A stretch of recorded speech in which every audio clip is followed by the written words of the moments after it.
Зохиолч Сойрхын Пүрвсүрэн. Эцэг охин 2. Өгүүллэг. Шанааг нь даган урсах хөлсөө арчих завгүй ус ховоодсон палам хүүхний гандмал бор тэрлэгний ар зоог даган нэвт хөлөрчээ. Энгэр төрсөн махлаг цээж, өргөн ташааг нь чимэх өтгөн хар гизгээ ганц сүлжиж бүсэндээ хавчуулсан бүсгүйн сэвхтэй бор царайг цагийн цагт инээд алдан яралзах тэгш цагаан шүдэн гэрэлтүүлэх аж. Хот газрын шаазан цагаан бүсгүйчүүдээс анги өөр, ёр бусын цөлх замтай говийн бор бүсгүйг харсан хэн хүний харцыг булаах нууцхан увдис нуугдсан мэт санагдана. Гангийн наранд ангаж цангасан олон тэмээ услана гэдэг бүсгүй хүн бүхэл бүл чадалтай эр хүний тамир барсан ажил билээ. Бойл бурамтга хэмлэн цорвгорвруултай хошуугаар худгийн ус балгаад гуниг мэлтгэнсэн тунмал хар нүднээсээ бөөм нулимс унган тоосрон халиурах тэнгэрийн хаяа ширтэн шээргэнэн зогсох тэмээгэгч амтан зөөлөн хатуугийн туйл юм уу да гэж өр өвдгмөр уйхан амтан. Их цангасан тэмээ ус балган удаан зогсож улаан хоолойгоо дэвтээдгийм гинлээ.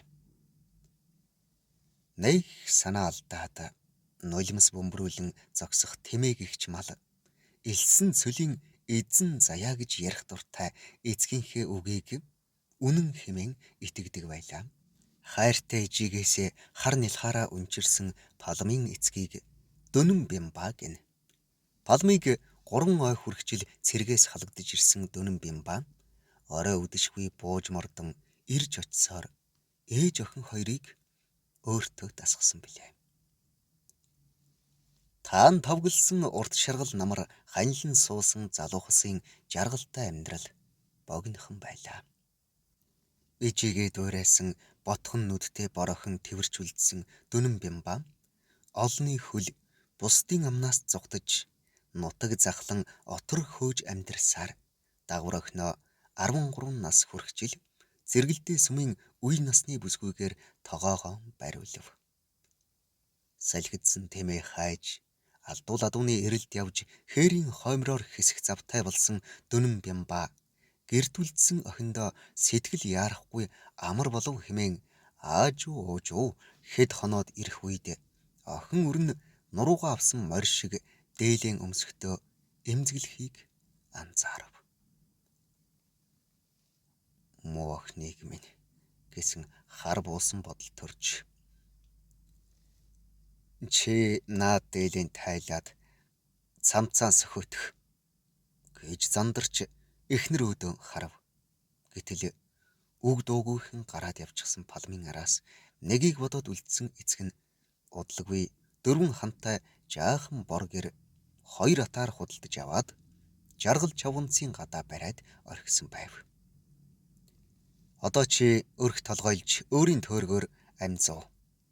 Чамд 20 хонь 2 бодохтой инг нэг унлагын тэмээ өгнө гэж хэлээд дагуулад гарсан Дөнөн Бямба зам зуураа юу захиж юу хэлж үлдээснийг хэнч мэдсэнгүй. Төрсөн эцэг охин мэт үг цөөн бодол далд 2 хүнээс үг сонсно гэдэг гантай тэнгэрээс хур гуйхтай ижил аж. Жаргал чавганцын хайдаг хүрэн ингийг өөрийнхөө 2 ингтэй сааж 20 хонио хариулж явсаар нэгэн оныг үдэв. Сардаан ганц ирээд гурил будаад өхүүлдэг эцэг нь эргэж тойрхон цөөрөө дугааг жаргал буурайгаас өөр хүн анзаарсангүй. Паламч эцгээ асууж сургалсангүй. Миний төрсөн эцэг хий юм бол? Ээж минь байсан бол гүүгээд л очихсон гэж уйлж хонсон шөнө олон байвч жаргал зовлонгийн альч үед нулимсаа нууж яваарай гэж хөмхий зүүн хэлсэн аавынхаа үгийг бодоод сэтгэл доторхоо хэнд ч хэлсэнгүй. Говийн ганц эрдэнэ аяган чинээ аман усны худаг дээр өглөө бүр очиж эзэнтэй эзэнгүй мал усалж өнжихдээ л алсыг ширтэн мэлмэрч зогсдог. Чүлдгэр хөх хідэн тэмээтэй сэтгэлээ уудлан ярилцдаг аж. Манай аавынх эхнэрийнхээ нутг руу нүүсэн гинэ. Шинэ нутагт очиод хөөхөн маамуу тавилсан гинлээ. Ходоод чиг бор хүү тэрч явна гэж жаргал буурай ярьсан. Аав минь жаргалтай яваа хаа гэхэд усууж хансан хөх ат дургүйцэх мэт сэтэрхий уруулаа сэгсчин гавгүй хийн дуугараад хөвс алхаж одлоо. Өө муу хажиг хар. Юундаа уурлаад байгаа юм гэж хашгираад жижигхэн хөгчөлөө авч араас нь шидчгээд дахин ус ховоодож онгоцоо дүүргэж худгийн хашлаг налан суусан өдрөөс хойш 15 жил өнгөрчээ. Аавдаа нэг залгах юмсан. Уулз амжилгүй их удлаа та гэж бодоод буцах шуудын араас сарвчлан харж хэнгэнтэл санаа алдав. Орой үдэш хоёр гэрээнд тойрч хань бараатай амьдардаг жаргал буурайг нь хүргэн хүүхэн хоёр нь нүүлгэж яваад явснаас хойш нутаг сахин ганц гэрээр үлдсэн билээ. Тэртээ холоос гунган буйлсаар ирж буй ганц тэмээг харж буурайгийн хүрэн ингэний ботго дандаа л үргэлдчих юм. Үрээ дагуулах заяа дутуу амтан болол та. Аль насных нь үлийн үр юм бол доо гэж өвгөн хүний бодол тэн гуниг асгарсан нүдээр харж зогсов. Өглөө үдэшгүй гунгансан хайдаг инг маллах хэцүү юм аа. Эндсэн бодгоо нэхээд байгаа юм уу? Эзний асуугаад байгаа юм уу? Гунганаад л явах юм. Өвөлдө хүлээд ирж явнаа гэж хүргэн хэлүүлсэн байсан. Хурдхан аваад яваасаа да гэж бодоод урд зүг гангалд нь нисэх ангир шууны араас дахиад л харав. Хүн хүнээрээ дутаж амьдардаг хорвоод нулимс бөмбөрүүлсэн хайдаг хүрэн ингэний эзнээ нэгсэн гунганаа өсч төрсөн нутгаа орхин алс холын сунлаа мянган уулс даван нүүдлэх ангир шуудын ганганаа палан бүсгүйд хань болох ажээ. Тэнхүү самлага хаттал цангасан эзэнгүй мал услан уяудах шахам гойвох цагаан зээр бор гөрөөс уугдээ хэмээн онгоцоо дүүргэн ус ховоодож орхиод боргэрийнхээ зүг хідэн ингээ туун алхана.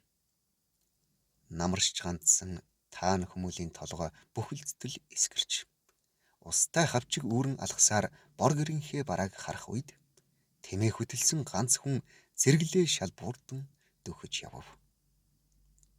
Ирлийн хүн ирж явна. Цангаж яваа байлгүй. Хурдхан харж аяг цайтай суулгүй гойргүй хэмээн бодоод яран алхлаа. Угийн гүжирмэг зантай палам амс хийх завгүй алхасаар гэрийнхээ гадаа ирээд хадсан харган аргал хомоол хормоолон орж аргал зэрэглэн тогоотой усандаа цай үйх үед холын гийчин ойртон ирэв. Хүй эн чин аавуудаа гэж дуалдан хэлээд хөдөлгөө тэмээгээ сөглөн буй өвгний зүг гүйн очлоо. Миний бор хүүхэн сайн уу гэж хэлээд хуучин бүрх малгайгаа ар шилрүүгээ хайж инээмсэглэн харах дүн бимбагийн шанааны ясан товойж цагийн цагт гэрэлтэж явдаг хоёр нүднийх нь гал буурсан юм шиг харагдаж байлаа. Сайн аваа, та сайн явж ирвүү? Ойрд миний баруун нүдний дээд зөвх байн татаад байсан юм аа гэд эцэгтэй эрхлэнгүй янзтай инээмсэглсээр үнсүүлв. Иш миний бар охин чинь түнтийсэн улаан хүүхэн болчихсон байх шив гэд өтгөн эзэгтэй толгойг нь илбэн аав нь ойрд охиноо санаад муу ээж чинь бас зүүд эргээд гэж хэлээд ёо энэ муу өвдгний нүдээр хатгуулаад гэсээр гэр үүдэн алхалаа. За тэгээд миний хүүхэн яаж шуухан амзууж байна да. Жаргал жавганцыг хүргэн хүүхэн нүүлгээд явлаа гэж сонсоод аав нь сэтгэл тогтдоггүй. Хар буурин дээр ганц гэрээрээ Үн хөлцөг нь хагарчих шахаж байгаа даа гэж бодохоор л ундч чаддгүй гэж хуучлан ганцаараа тамхи нэрэн сууга эцгийн хараад хөөхий аав минь яасан их өтөлчхөө вэ? 5 жил золгож чадаагүй өнжсөн юмсан. Хүний нас гэдэг охорхон юм да. Дөнөн бямбаа гэж ханан хэцийн хүрэн тайлаг шиг ханхалдсан хар хүн хөглөрч явдаг байсан юмсан. Турж эцээд хөгшөрчээ хөөрхий хэмээн бодоод их л өрөвдлөө. Ингэний сүүгээр болдсон улаан шаргал цай оочлон хурчсан хавирганы хуруу зузаан өөх огтлон өмхэд хөлсөөн арчиж байгаа аавыгаа хараад нулимс унгах шахав. Аав нь охиндоо өөх гэж олон жил хадгалсан юмсан гэд ээдэн гутлынхаа түрийг ухаж жаахан даавуунд боосон хатуу зүйл гаргаж ирээд задалж суусан дөнөн бямбаа судсан гүрвийсэн мойног хуруутай гарын алган дээр жижигхэн ээмэг бөгж тавьж ээжийнх нь ээмэг бөгж байгаа юм. Охиноо өсгөр өгөх гэж олон жил хадгалсан юмсан. Одоо зүүж явдаа гэж хэлээд сар байхдаа ёнхолдсон хөх саарл нүднийхээ зовхийг эрхий хурууныхаа өндгөөр арчиж байлаа. Ямар хөөрхөн эмэг вэ гэд хүүхдэрхүү зангаар үзэж суугаа палмыг харсан дөнөн бямбад олон жилийн өмнө бурхан болооч гэргийн өмнө нь сууж байх шиг санагдав. Анх танилцж байхдаа энэ эмэг бөгжийг уран санж өвгнөөр цохиулж аваад авчирч өгөхөд яг л ингэж дуу алдан баярлж байсан билээ. Аав нь охиныхон гэрийг нүүлгэж яваад явнаа. Бор гэрийнхээ хаяанд айлсч байвал санаамар гэж хэлээд зөөг цай болгосон аавдаа ор засч суусан палам. Юу гэсэн үг вэ аав минь? Намайг нүүлгээд явчихвал эзэнгүй нутгийн цангасан тэмээ мал зээр гөрөөсийг хэн услах билээ дээ? Гангийн наранд үхээд дуусна. Төрж өссөн нутаг орноос сахиад суух хүн хизээ нэг өдөр ирхэл байлгүй гэхэд бор гэрээсээ гарч үзээгүй өссөн нялх охиноо таньж мэдэхгүй айлын гадаа аячхаад мордоод явчихсан аавда миний охин гомддгүү гэж асуухад чалах буурсан саарлнүүдээр цоош ирдсэн эцгээсээ нүүр буруулсан палам. Аав таны минь хатуу сэтгэл намайг хүн болгосон гэд хазар зүсэн урсах нулимсаа арчаад галдаан аргал нэмэв.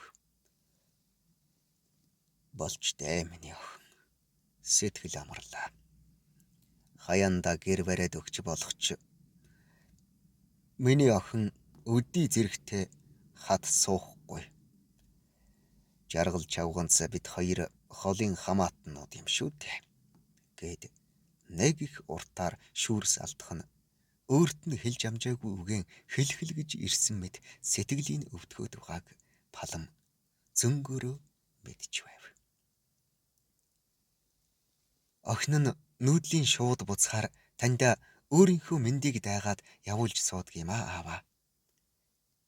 Хавар эртийн шуудаас таныхаа сургийг чагнаж суудаг юм гэж учирлан хэлж байв.